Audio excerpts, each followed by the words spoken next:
जय हिंद दोस्तों। आज बड़ा दुःख का दिन है। आप लोगों ने अखबारों में पढ़ा होगा, सोशल मीडिया पे देखा होगा और चैनल पर भी। कल रात को फिर एक बड़ी दुर्घटना हुई। करीब भगदड़ में करीब 15 लोग मरे और ये सब भक्त लोग थे जो कि प्रयागराज में जो महाकुंभ चल रहा है, उसमें स्नान करने के लिए, डुबकी लगाने, अपने पुण्य कमाने, पाप धोने के लिए जा रहे थे। लेकिन इतनी भगदड़ मच गई प्लेटफ़ॉर्म पर कि अभी तक पता चला 15 लोग मरे। हो सकता है इससे लोग ज़्यादा भी मरे हों। और आपने देखा कि 19-20 दिन पहले प्रयागराज में भी भगदड़ मची थी और वहाँ 30 लोग मरे थे।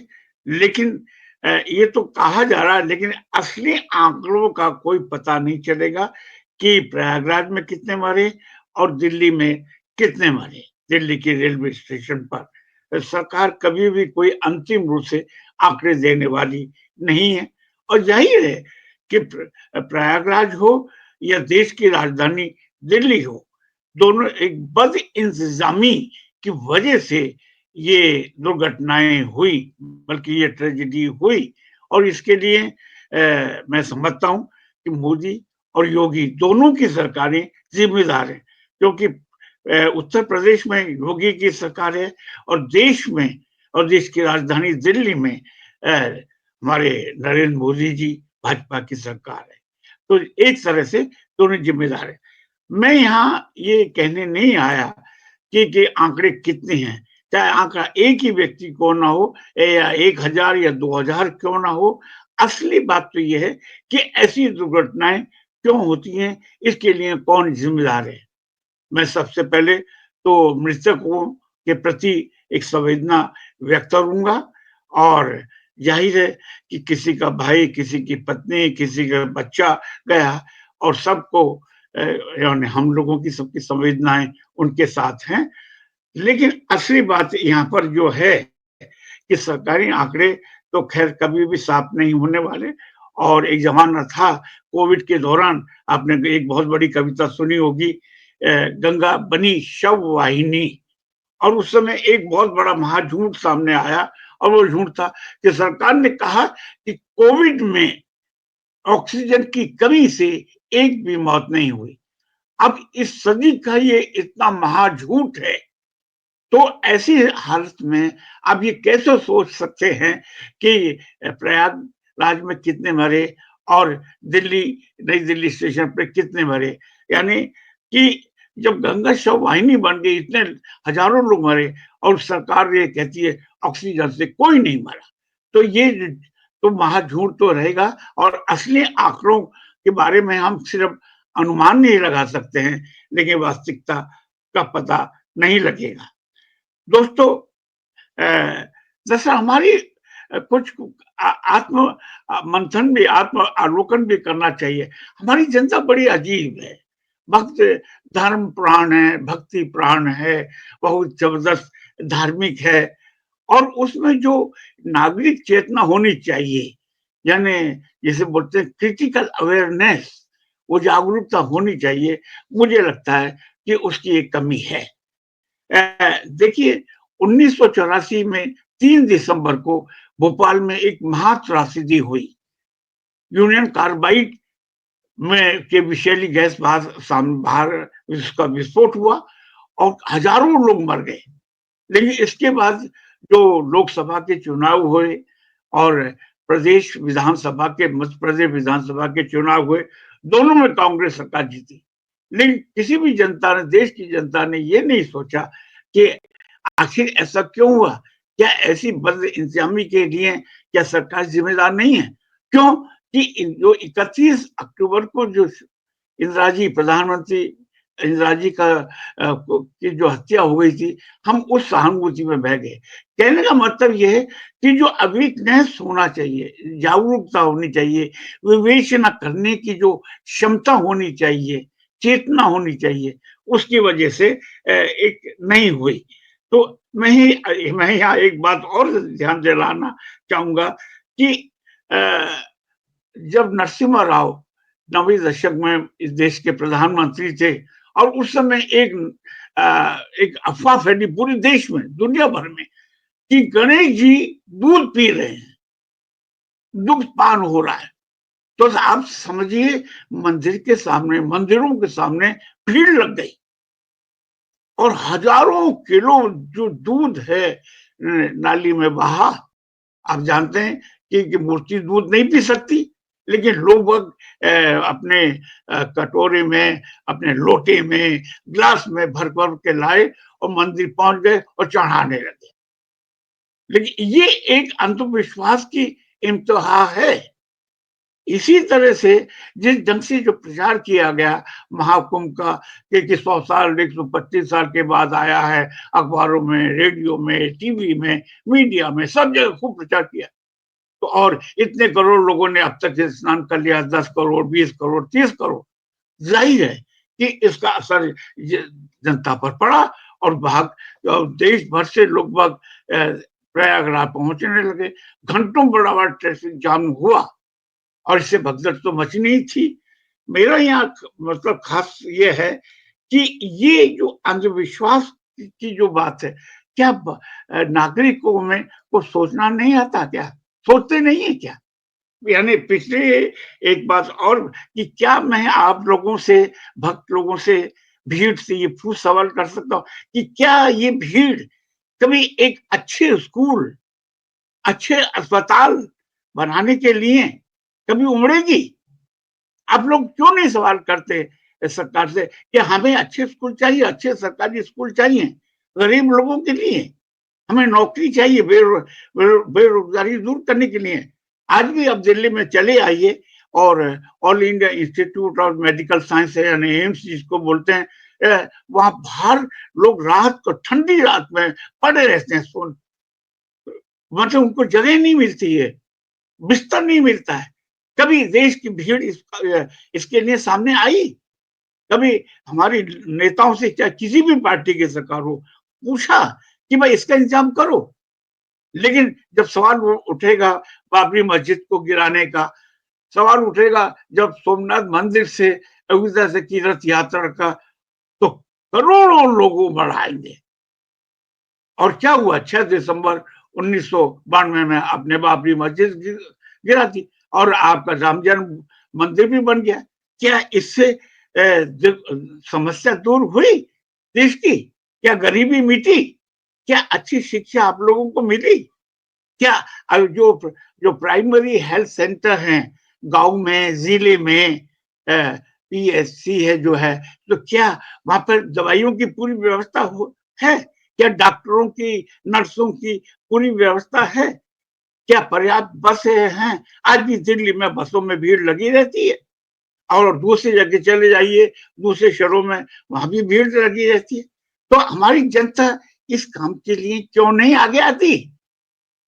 कि आपको ठीक है, आपको हो सकता है कि गंगा में स्नान के बाद आपने जो भी पाप किए हों या पुण्य किए हों, सब धुल जाए, पाप धुल जाएँ और हो सकता है कि जो स्वर्ग किसी ने देखा नहीं है, मोक्ष किसी ने देखा नहीं है, हो सकता है आपको मोक्ष की प्राप्ति हो और स्वर्ग में आपको एक स्थान मिल जाए। हो स लेकिन आपने देखा है, लेकिन जो देख रहे हैं कि आपके बच्चे अच्छे स्कूल में पढ़ें, सरकारी स्कूल में पढ़ें, गरीब का बच्चा जो एक चपरासी का बच्चा, एक बेलदार का बच्चा, एक फैक्ट्री में काम करने वाले का बच्चा, एक किसान में काम करने का वाले का बच्चा, उसके उसके बच्चे तो अच्छी शिक्षा मिलनी चाहिए ना। क्या कभी आप लोगों ने मांग की इसके लिए?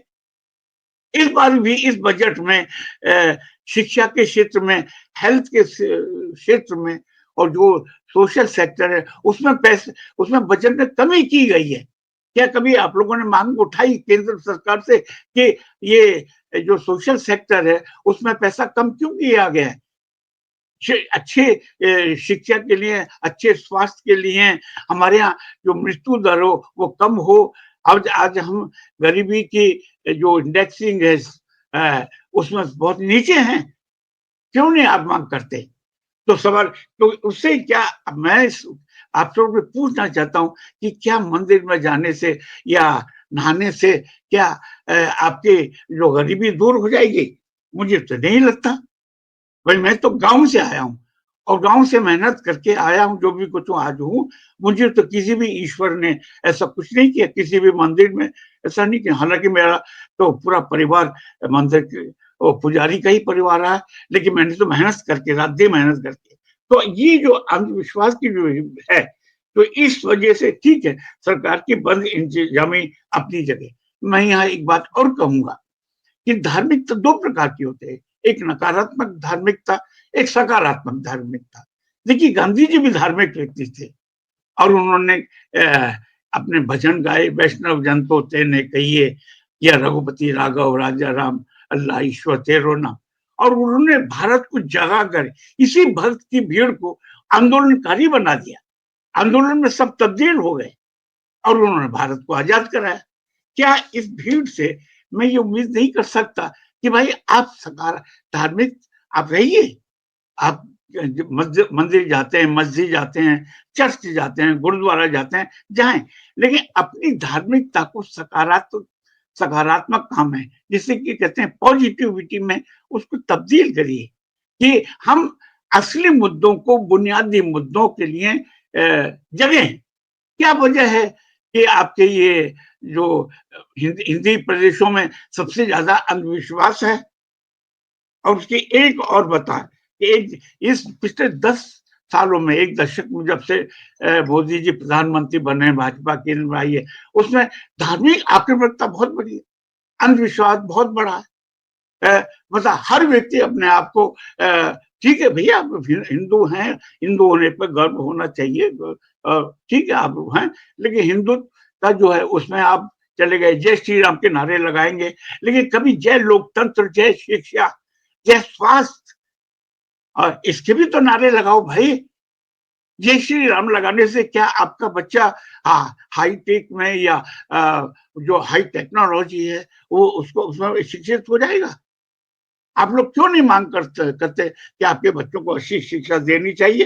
तो तो दोस्तों ये भीड़ अच्छी बात इससे ये तो पता लगता है कि इस भारत की जनता में वो ऊर्जा है। वो लेकिन ये ऊर्जा एक सकारात्मक एक परिवर्तन के काम में बिल्कुल नहीं आ रही है।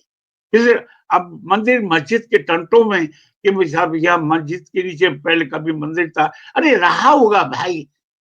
अभी तो ये सोचिए कि गाँव में आपके स्कूल में बच्चे अध्यापक आ रहे हैं, नहीं आ रहे। तो ये और इसकी सबसे बड़ी वजह ये है कि हमारी जो प्रजा मानसिकता है उनको अभी प्रजा ही बना के रखा गया है। एक जिस जिसे बोलते हैं नागरिक चेतना। एक नागरिक वो होता है जो सोचे कि राज्य या सरकार कैसे हो, सरकार कैसे चलना चाहिए, उनकी व्यवस्था कैसे होनी चाहिए। और जब अगर आप खाली प्रजा रहें, तो प्रजा तो क्या है पूरे राजा पर निर्भर रहती है, कि राजा जो करेगा वही करेगा। ये एक मिडीवल एज के मध्य युग में ऐसा होता आया है। तो मित्रों, दोस्तों मैं अंतिम रूप से आपसे यही कहूँगा कि ये अगर आप लोग नहीं जगे, आप में नागरिक चेतना पैदा नहीं हुई और आप प्रजा ही बने रहे, राजा पर निर्भर करते रहे, तो इस तरीके की जो दुर्घटनाएँ हैं, ये त्रासदियाँ हैं, ये होती रहेंगी, आगे भी होती रहेंगी।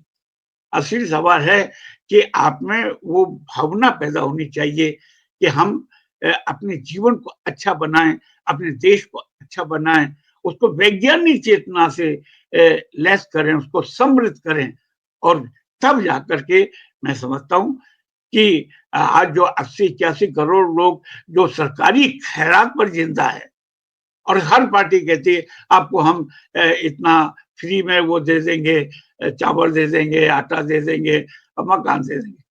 नहीं, ऐसा नहीं है। आप अपने बलबूते पर ये आपका है। तो मित्रों अगर आप सच्चे नागरिक हैं, जागरूक नागरिक हैं, तो आप ये सब आपका है और आप सरकार से पूछेंगे। तो ठीक है, आप तीर्थ स्थान करना, तीर्थ यात्रा जाना अच्छी बात है, लेकिन इसके साथ आपका ये बुनियादी हक है और आपका बुनियादी कर्तव्य भी है, ड्यूटी भी है कि आप सरकार से पूछें, हमें मंदिर मस्जिद नहीं चाहिए, हमें चाहिए अच्छे स्कूल, अच्छे अस्पताल, अच्छी नौकरियां, एक जरूरी और गरिमापूर्ण जिंदगी, एक गरिमा के साथ।